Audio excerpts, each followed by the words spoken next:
Olá pessoal, mais uma vez juntos, agora para nós respondermos a primeira pergunta. Mas antes, se você não é inscrito, se inscreva no nosso canal, nos dê um like aí, compartilhe com seus contatos, né? E deixe seus comentários aqui no rodapé. Bom, o texto que nós estamos explorando aqui nessa série, Mateus capítulo 24, verso de número 3, que diz: Dize-nos quando sucederão essas coisas, e que sinal haverá da tua vinda e da consumação do século? Três perguntas que os discípulos, em particular, fazem ao Senhor, lá em Mateus capítulo 24. Então a gente vai trabalhar pergunta por pergunta. A primeira pergunta se refere aos judeus. Essas coisas é a destruição do templo, como a gente viu lá no versículo 1 e 2 do capítulo 24. E como é que eu posso dizer? E que sinal haverá da tua vinda? Essa pergunta tem a ver com a igreja. E a terceira, a consumação do século, ou fim do mundo, tem a ver com os gentios. As pessoas cogitam do mundo inteiro, independente de ser cristãs ou não, a questão do fim do mundo. Então são três perguntas. Primeira pergunta: dize-nos quando sucederão essas coisas. Em Mateus capítulo 24, se você pegar lá do versículo 4, por exemplo, até o verso 14, o Senhor não responde pergunta alguma. Ali ele faz apenas uma introdução. Apenas uma introdução. A resposta da primeira pergunta, se você quer acompanhar na sua Bíblia, ela inicia no verso 15. Isso, Mateus 24, 15, vamos ter o início da resposta da primeira pergunta, que é: quando é que o templo que Salomão edificou será destruído? Isso os discípulos fizeram essa pergunta lá no capítulo 24, verso 3, no ano 33, mais ou menos. E nós sabemos que o templo foi destruído no ano 70. Então a resposta está lá no versículo 15, que diz assim: quando, pois, virdes o abominável da desolação de que falou o profeta Daniel, no lugar santo, quem lê, entenda. Então, ali começa a resposta para os judeus. É tanto que Jesus vai dizer assim: os que estiverem na Judéia, fuja para os montes. Que eu saiba, a Judéia tem só em Israel. Então, essa pergunta, ou melhor, essa resposta e essa pergunta, ela é toda endereçada aos judeus. Você não pode pegar texto daqui e jogar para a igreja, porque ela diz respeito à primeira pergunta: diz-nos quando sucederão essas coisas. Agora, quando a gente for trabalhar a segunda pergunta, e que sinal haverá da tua vinda, aí sim tem a ver com a igreja. O problema é que as pessoas pegam respostas que cabem aos judeus e jogam para a igreja. É igual hoje. Hoje as pessoas pegam as promessas do Velho Testamento e jogam para a igreja. Nunca podemos fazer isso. Verdade é que Romanos 15, 4 vai dizer: tudo que foi escrito para o nosso ensino foi escrito. Mas não podemos pegar as promessas que diz respeito a Israel e transferir para a igreja. Porque as promessas de Israel são todas terrenas, né? E todas terrenas. Da igreja são todas celestiais, né? Ah, pastor, o senhor não está dizendo que nós não temos promessas terrenas? Temos bênçãos temporárias, que o Senhor diz assim: não atentemos nós para as coisas temporárias. O Senhor não, o apóstolo Paulo disse, né? Claro, é o Senhor na boca do apóstolo Paulo. Então vamos lá então. Primeira pergunta: quando, pois, virdes o abominável da desolação de que falou o profeta Daniel, no lugar santo, quem lhe entenda? Aqui já começa. Essa resposta aqui diz respeito ao anticristo e uma figura do anticristo, que é Tito. Tito foi um general romano que no ano 70 cercou Jerusalém. O cerco durou quase um ano. E nesse período os judeus estavam vindo, porque era a época de Páscoa. Vinham judeus do mundo inteiro. Como na Bíblia, você vai ver que os judeus do mundo inteiro, de todas as regiões, vinham a Jerusalém celebrar 3 vezes ao ano as festas, aquelas 7 festas lá, né? A primeira vinda, eles iam celebrar Páscoa, pães asmos e molho das primícias. Depois, daí 50 dias, eles iam celebrar o Pentecoste. E daí, 4 meses, eles voltavam para celebrar as festas das trombetas, expiação e tabernáculos. 3 vezes eles vinham ao ano. E aí, nessa época, era a época de Páscoa. Os judeus estavam vindo para celebrar a Páscoa, né? E aí Jerusalém foi só recebendo pessoas. E os cristãos que tinham ouvido o Senhor falar de quando, pois, virdes o abominável da desolação de que falou o profeta Daniel, quem lê entenda. Então eles já sabiam dessa palavra. O que aconteceu? Depois que Jerusalém só foi recebendo pessoas, os portões se abriram e mais judeus adentraram. E os cristãos que estavam lá dentro saíram. E aí você vai descobrir que houve um massacre. Os judeus não acreditavam que Jerusalém poderia ser tomada, que o templo poderia ser destruído, né? Eles estavam firmados naquele texto que diz assim: os que confiam no Senhor são como os montes de Sião, que não se abalam, mas permanecem para sempre. Porém, eles não tinham mais a realidade espiritual. Você vai ver que na Bíblia o Senhor diz assim, lá no início ele fala assim: essa é a casa do meu pai. Mas quando você pesquisar mais adiante, devido à dureza do povo judeu, devido à rejeição do povo judeu, o Senhor diz assim: a vossa casa ficará deserta. E aí é a vossa casa, não é a casa do meu pai mais. E aí nós descobrimos o seguinte, algo muito interessante, que Tito, com 70 mil soldados, desses 70 mil, só 5 mil eram romanos. O resto eram árabes, das nações ao redor de Israel, que faziam parte das legiões romanas. Invadiram Jerusalém, houve um massacre. Não sei se você sabe, mas o Coliseu de Roma foi construído por 100 mil judeus que foram levados cativos. 100 mil jovens judeus. E nesse período de destruição, de desolação, nós aprendemos o seguinte, que o povo de Israel, eles não estavam preparados para tamanha destruição. Então, no ano 70, os judeus foram expulsos de Jerusalém. Mas eles continuaram ainda em toda a região. Eles continuaram ainda a estar ali como é que eu posso dizer? Em Israel, que tem 900 e tantas cidades. Você vai ver que os judeus só são expulsos da Palestina no ano 135 depois de Cristo, né? Através de Adriano, que era o imperador da época. E aí os judeus foram expulsos totalmente da Palestina, né? Eles foram expulsos de Israel completamente. E aí foi uma grande destruição. Mas esse é outro ponto para outro momento. Então, veja bem, quando alguém diz que essa primeira pergunta, que Tito é o anticristo, fica difícil de acreditar, porque Daniel 9, versículo 24, fala que 70 semanas estão determinadas sobre o teu povo, sobre a tua santa cidade, né? E ela fala para tratar com o pecado, para trazer justiça eterna, para ungir o santo dos santos. Então você vai descobrir que Tito não é o anticristo, né? Ele é uma figura do anticristo, mas não é o anticristo. É igual Antíoco Epifânio. Antíoco Epifânio, né, que também trouxe o caos, a desolação, né, sobre Israel, sacrificou um porco lá no altar, profanou o altar, né? Depois teve a purificação do altar através dos macabeus, né, do templo. E aí você tem a festa da dedicação. Você vai descobrir o seguinte, que eles são sombras. Até mesmo porque, se você ler 2 Tessalonicenses, Paulo fala que ele se sentará no templo de Deus, ostentando como se fosse o próprio Deus, né? E fará uma aliança com muitos por uma semana. Não teve essa aliança, de acordo com o versículo 26 e 27. Não teve essa aliança com Israel de 7 anos, que seria os últimos 7 anos da 70 semana de Daniel.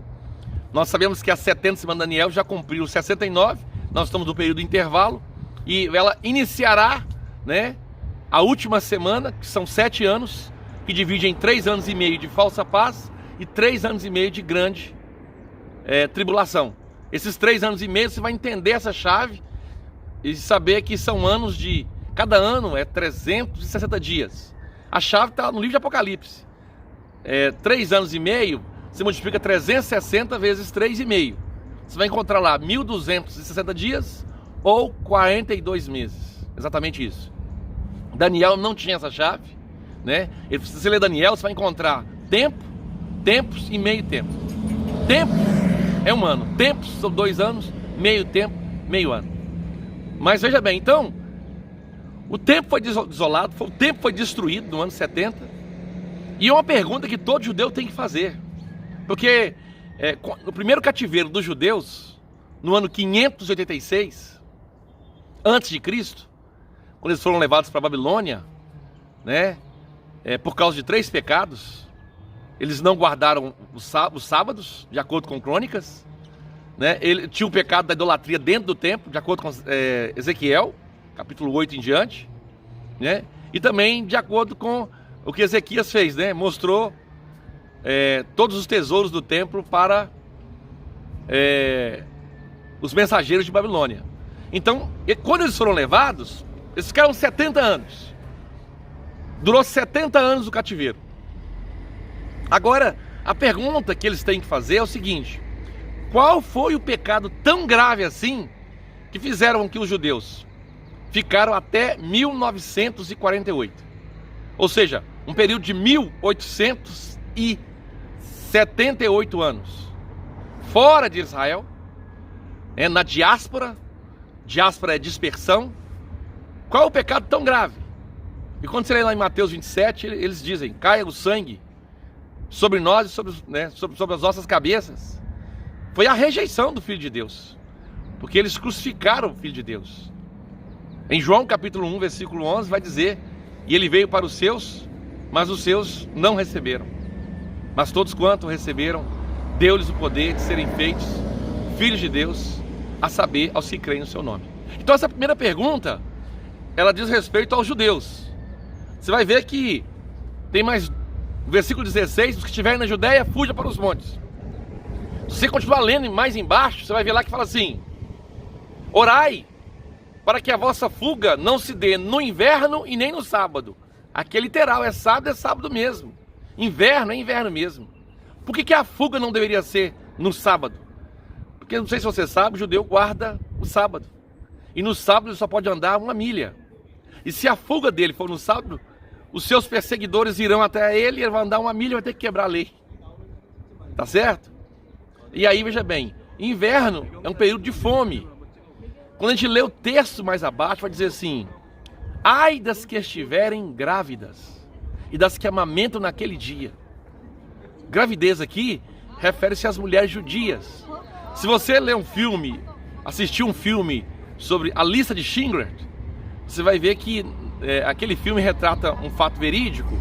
Os judeus, quando estavam para ser perseguidos ali no período do Holocausto, da Segunda Guerra Mundial, eles tinham a prática de comer, alimentar com pedaços de pão e colocar as joias e inserir essas joias no estômago para que os seus opositores não achassem. Você vai ver lá, é uma prática antiga dos judeus.